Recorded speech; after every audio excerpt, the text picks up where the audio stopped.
Bonjour à tous et bienvenue dans ce point de l'actualité. La nation ivoirienne rend hommage aux soldats tombés à Kafolo, dans le nord du pays. Une cérémonie qui se tient place d'armes général Thomas Dakin de l'état-major. C'est en présence du président de la République, chef suprême des armées. Les honneurs militaires seront rendus aux morts. Ils seront distingués à titre posthume. Le président Alassane Ouattara va remettre le drapeau aux familles des victimes avant de déposer une gerbe de fleurs au monument aux morts. La RTI vous retransmet cette cérémonie en direct et on retrouve Alvo Rassa. Bonjour Alvo, vous êtes en direct de l'état-major.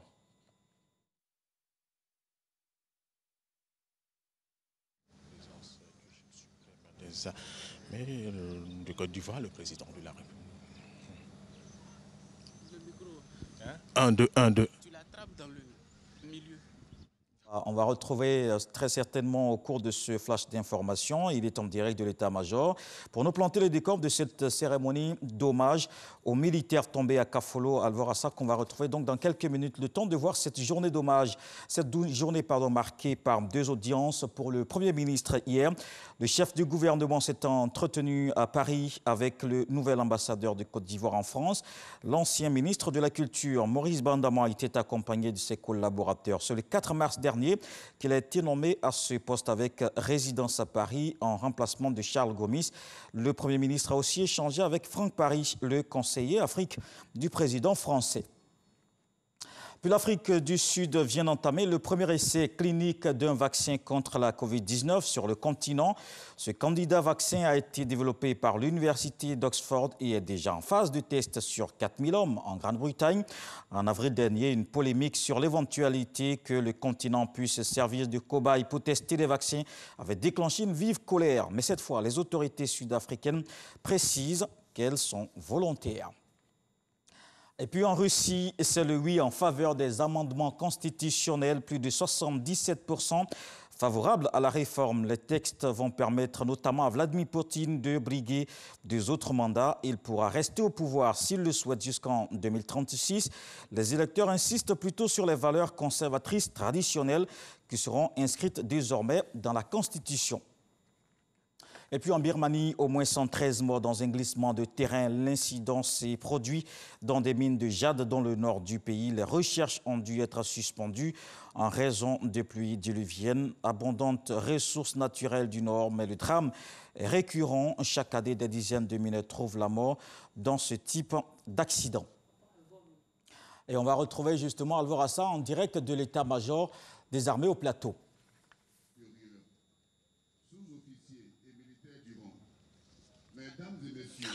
Bonjour Kolo Koulibaly, mesdames et messieurs, bienvenue et merci de nous rejoindre sur RTI1. Nous sommes en direct de la place d'armes de l'état-major général des armées de Côte d'Ivoire qui porte le nom du général de corps d'armée Ouattara Thomas Dakin, premier chef d'état-major des armées de Côte d'Ivoire pour la cérémonie d'hommage national aux 14 militaires morts pour la Côte d'Ivoire en opération à Kafolo lors d'une attaque dans la nuit du 10 au 11 juin contre un poste mixte de la gendarmerie et de l'armée situé à la frontière entre la Côte d'Ivoire et le Burkina Faso. Kafolo, il faut le rappeler, donc situé au nord-est de la Côte d'Ivoire. Ce sont donc des soldats morts au combat, tués par des terroristes qui ont sémé terreur, tristesse et désolation dans le camp de l'armée ivoirienne basé dans cette localité. Et cette cérémonie d'hommage national se déroule en présence du chef suprême des armées de Côte d'Ivoire, le président de la République Alassane Ouattara, qui sera là dans quelques instants. Il y a eu la mise en place des troupes, la mise en place du drapeau. Alors la garde au drapeau qui est constituée de militaires exemplaires aux valeurs professionnelles établies. C'est un privilège de garder justement le drapeau et c'est un officier qui le porte. Plusieurs autorités militaires et civiles sont déjà là, comme vous le voyez juste derrière moi. Le chef d'état-major général des armées, le général de corps d'armée, Lassina Doumbia, qui a inspecté les troupes pour s'assurer que tout est fin prêt avant que le président de la République ne fasse la revue justement de ces troupes. Ce sera dans quelques instants. Le ministre d'État, ministre de la Défense Ahmed Bakr Bakayoko est également arrivé, des diplomates. Les parents des soldats qui sont morts au combat sont également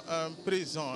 Il y a eu enfin la mise en place des dépouilles de 14 militaires morts pour la Côte d'Ivoire en opération à Kafolo. Kolo Coulibaly, nous allons vous retrouver dans quelques instants et pour cette fois-ci, ce sera un non-stop et ce sera en présence du président de la République, Alassane Ouattara. À tout à l'heure, donc, Kolo Coulibaly. Merci Alvaro Assara en direct de l'état-major qui plantait le décor de cette cérémonie d'hommage de la nation aux militaires tombés à Kafolo. Alvaro Assara qu'on retrouve donc dans quelques minutes.